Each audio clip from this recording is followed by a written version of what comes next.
work that I'm about to present today is a result of about 3 to 4 years of collaboration with a team of multidisciplinary researchers.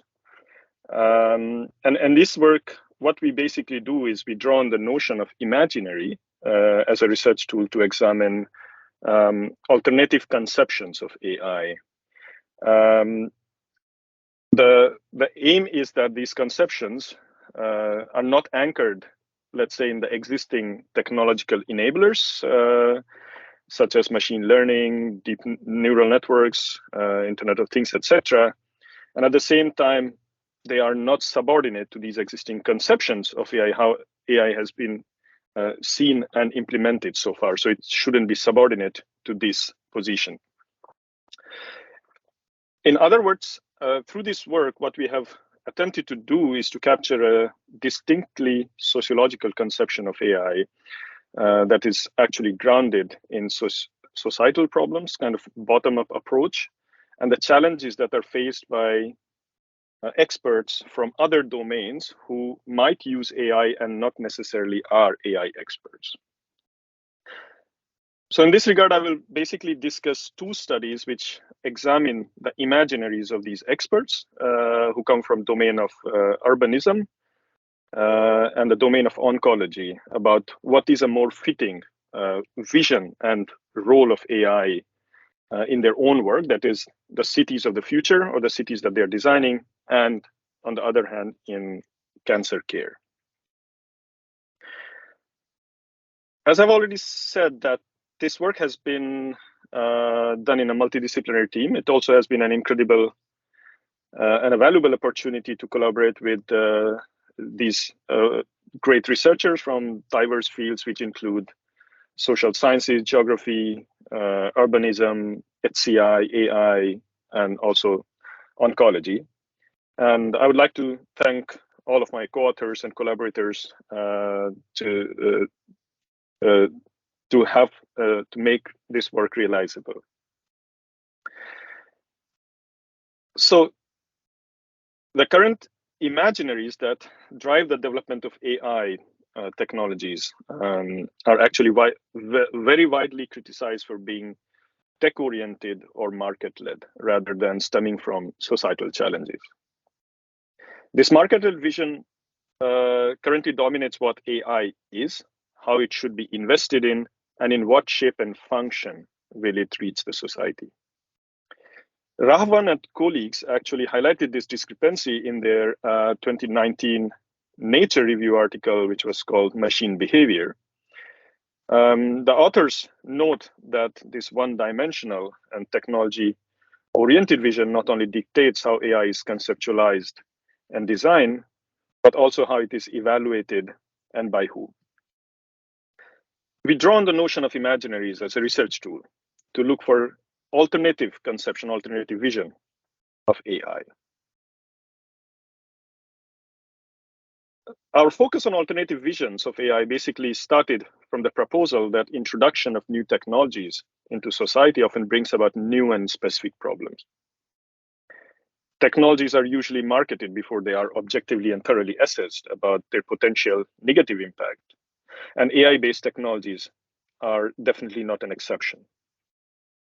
Through our research, we have aimed to provide a sociological conception of AI that is A, not subordinate to, and B, not hinged on the technological enablers, but is grounded in the societal challenges that we face in our cities and also in our healthcare. We suggest that AI development should not be based on these market-led incitements, but rather should respond to societal challenges that can determine what we need AI to be, or what these experts who are, in our case, developing future cities or healthcare want AI to be.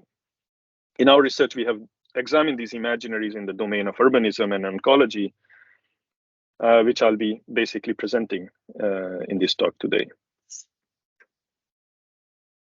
Our work is grounded in the notion of imaginaries, which I've already reiterated a couple of times now, several times even, which was actually developed by a social constructionist, Cornelius Castoriadis, in the 1970s. In past years, imaginaries as a dimension of society and has actually been considered a recent subject of discussion and reflection, especially within the domains of social sciences and philosophy. It is defined, as you can see here, as a set of ideas or images or items that define what is imaginable for a given individual or a collective subject. Essentially, what it represents is a commonly shared network of concepts or images, stories, and myths that actually enable common practices and also give them a sense of legitimacy. Here's an example of one such imaginary. What you see here is this shared network, which is the imaginary that we have actually extracted through interviews with urban experts about how they envision the position of AI within the context of cities. There are two parts, which are illustrated in red and blue colors, which actually connect the topics which are highly associated with the city on the right-hand side, and the topics which are highly associated with AI. While the red link actually seems to represent the currently dominant formulation of AI in cities, the blue one, we have argued in this work that it can describe a new imaginary, a standpoint that is grounded primarily on sociological understanding of the city and its relationship with inhabitants. I will come back to this figure in the next slide. So how did we capture these imaginaries? We basically interviewed experts from these two domains. So in the domain of urbanism, we interviewed 16 urban sociologists, senior city planners and policymakers whose work has been centered around cities in Central Europe and the UK. For the domain of oncology, we interviewed 7 senior physicians who use AI and machine learning in both their clinical and research practices. In both these cases, we asked our experts about the key challenges that they face in their own work and the opportunities they see with regards to AI. And we also asked them about what do they think is a more fitting role and position of AI in their work, A, in future cities, and B, in oncology. As the next step, these interviews were then transcribed, and in some cases, they were also translated and then annotated with an inductively composed codebook of recurrent topics, which were produced collaboratively by our group.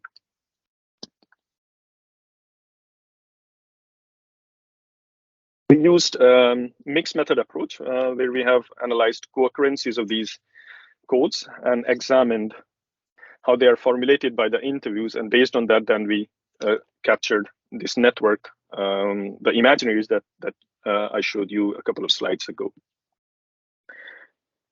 Moving on, I'll walk you through the results which are specific to each of these two case studies, and then I will draw on to the commonalities between these two studies and actually define the attributes of a new alternatively reimagined AI. So first, let's look at some of the key findings from our study with the urban experts. You've already seen this plot before. Now I get to describe it again. So what we did was we translated the co-occurrence between the different codes into a network, which actually represents the shared imaginary of our experts. As you already seen, there are two main groups of topics in the social intersection, which is in the middle. One of them is distinguished by the red path and the other one by a blue path. The red path essentially incarnates the persisting challenges of the cities, like inequalities. Such inequalities are rooted in the economic models based on which the global cities have been developed in the last few decades. Meanwhile, our interviewees suspect that AI will learn and reproduce these existing patterns of segregation and exclusion. Hence, AI for them is likely to increase the gaps by further concentrating power, including the concentration of data, and some of them strongly suggest to make data as a public good, which is symmetrical and synonymous to the urban notion of public spaces. Hence, the management of public good is, of course, a question of governance then. The blue path, on the other hand, passes through two groups of codes, substance of AI and AI versus human. This link from AI to the city mainly contains elaborated discourses surrounding the non-artificial, the reactivation of human intelligence, and direct collaboration between human beings. It also contains proposals of an increased human presence in AI, in other words, intensifications of the human in the loop or human-centered development of AI. We recognize that imaginary cannot just be reduced to the stated topics and the links in between them. According to Castoriadis, to imagine is also not to see, to be blind to other topics and links within a universe of topics where everything coexists and is connected. In Castoriadis' work on the imaginary, there is the notion of the en pensée in French, or the unthought of. We identified some insightful absent connections where our interviewees chose to remain silent. As an example, ethical issues occurred overwhelmingly in relation to AI. In other words, while AI raises ethical concerns within the city itself does not. Whether AI should be deployed within cities remain a question of ethics in the imaginaries of our urban experts, but no such ethical concerns were raised about social organization and segregation, which happened due to the development of cities in a certain way. Next, let's look at some of the specific findings from our study with the oncologists. Our findings showed significant differences between the clinical and the research workflows. They fundamentally differ in both their intentionality and scope. On the one hand, clinical practices are known for their curative intent and an individualistic scope that underlines a single patient whose treatment is very specific and is based on multiple attributes. AI in oncology is primarily used by physicians, within clinics is primarily used by physicians to test their hypothesis about the disease, its severity and progression, and also to prepare diagnosis and prognosis based on their own specialty and the particular medical examinations that they conduct. Multiple such analyses for a single patient are performed by different specialists, and subsequently they are presented in the multidisciplinary tumor boards, which are the legitimate decision-making bodies. And then a decision is collaboratively made on the most appropriate treatment. On the other hand, research practices are more dynamic in terms of outcomes and impact, and their scope is quite broad and aimed at the research communities of our experts.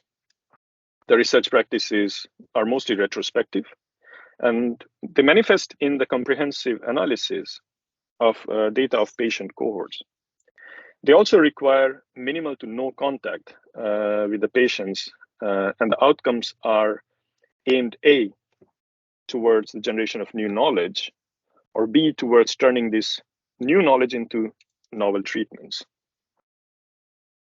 In contrast to clinical workflows where simplistic AI models are used, physicians use a wide range of advanced machine learning and deep learning models in their research practices. In our interviews, we found that physicians' trust in AI was not related to their general acceptance of AI. Our experts, these physicians, they unanimously acknowledged their use of AI to support both their clinical and research activities, and they also responded enthusiastically to AI's future potential in cancer care. Still in their discourses, their trust, or rather the lack of it, was grounded within the notion of explainability in relation to black boxes and contestability with regards to developing personal experiences with AI and also running validation studies. Both these notions have been a subject of active deliberation and scrutiny within the AI community in recent years. Looking at explainability, unlike the one-size-fits-all conception of explainability within the AI research community, Our experts, the physicians, expect explainability to manifest at different levels and aimed at different stakeholders.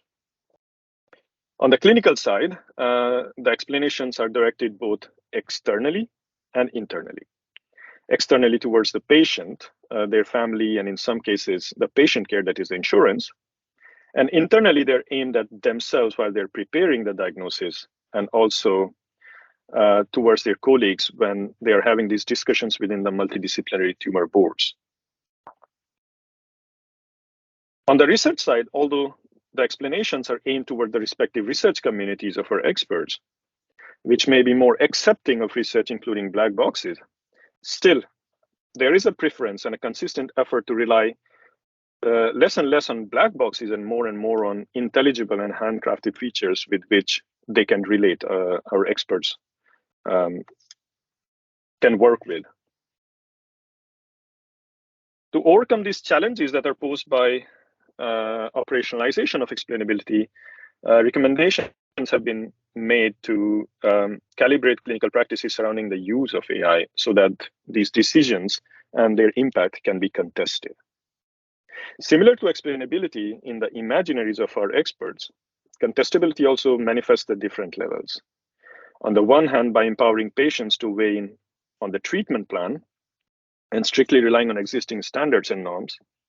And on the other hand, by personally experiencing AI with their own data and extensively validating its performance against their own benchmarks.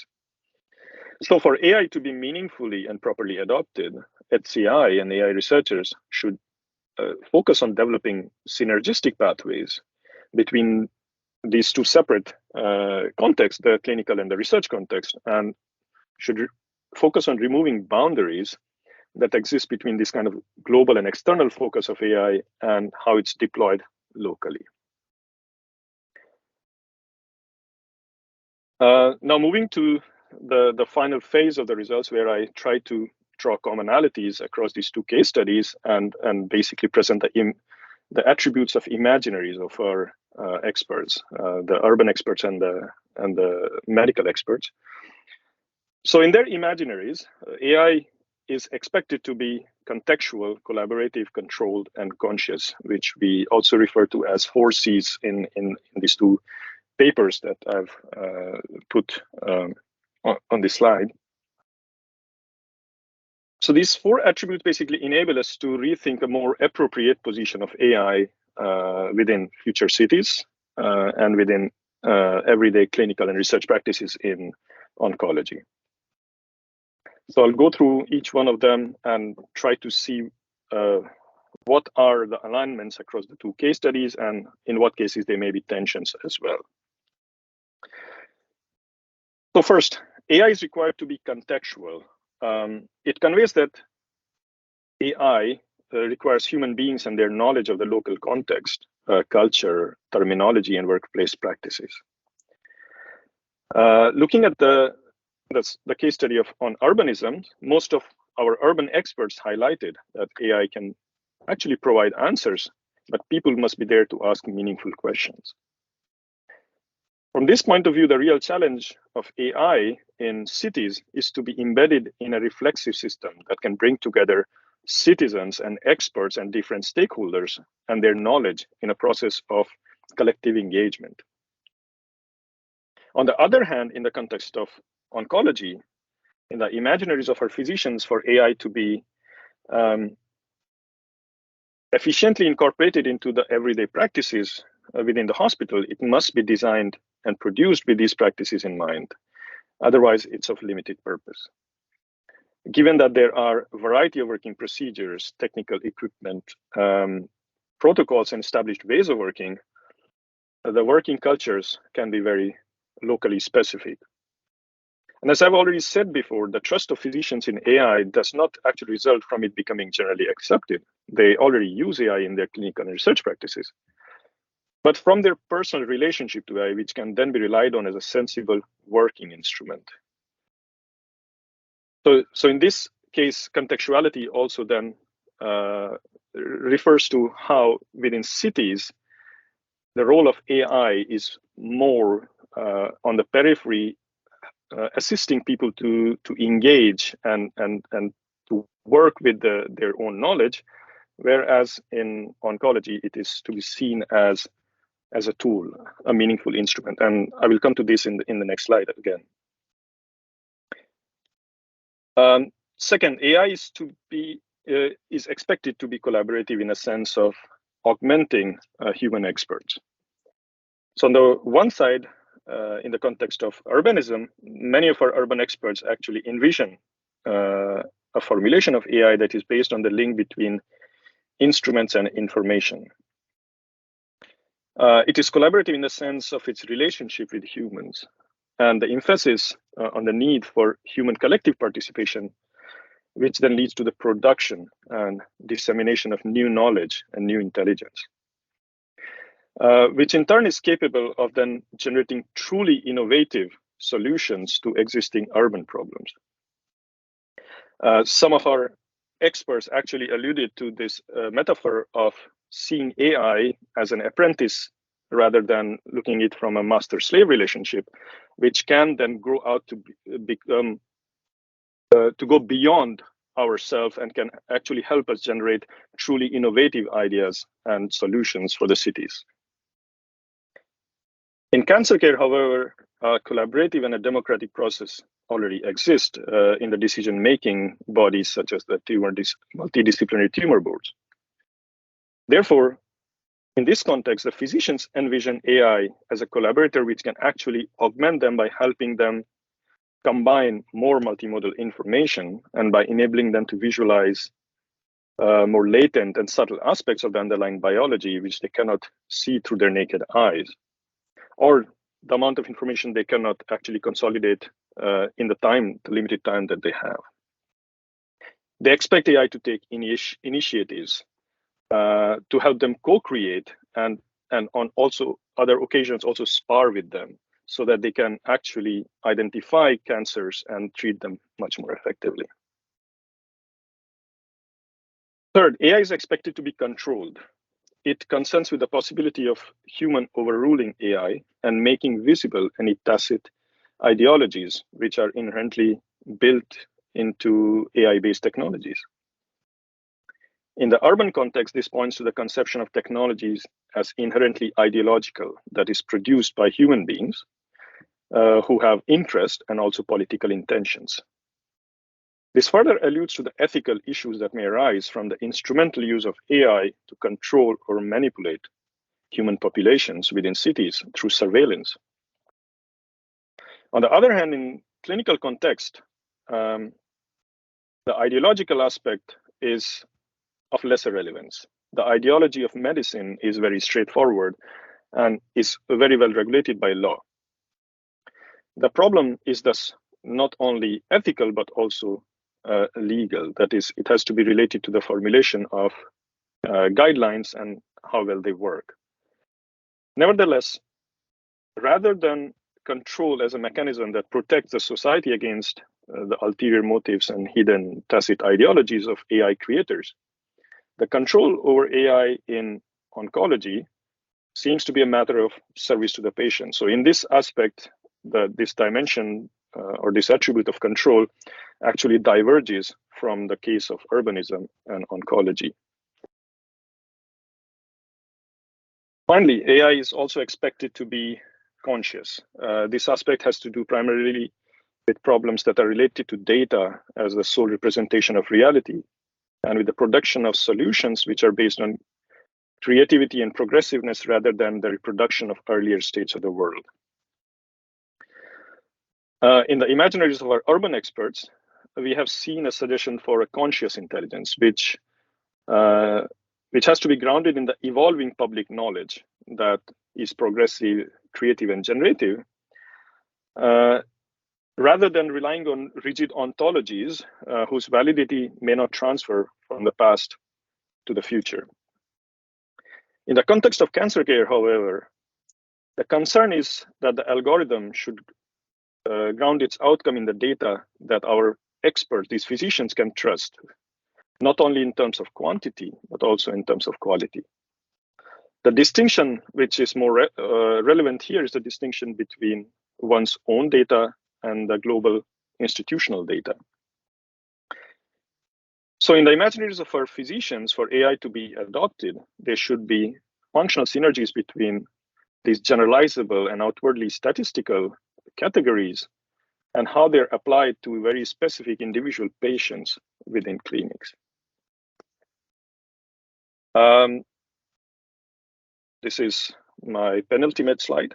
So summarizing what we have discussed so far. So each of these four attributes basically describe, from the perspective of our experts, what should be the envisioned role of AI. That is, what do they want AI to be?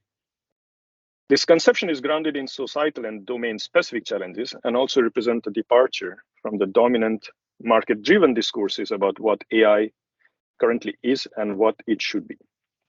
In summary, we can say that the framework of imaginaries of AI, these four C's, provide a useful starting point for exploring the attitudes of domain expert towards AI. So context, collaboration, control, and consciousness work as descriptive glosses for the analysis of our expert group's imaginaries.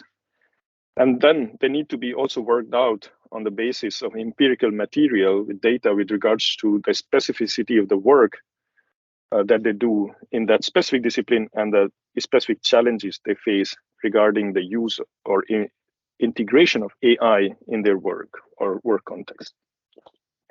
Having said that, I'd like to thank you all for your attention and would be very happy to discuss with you. Thank you.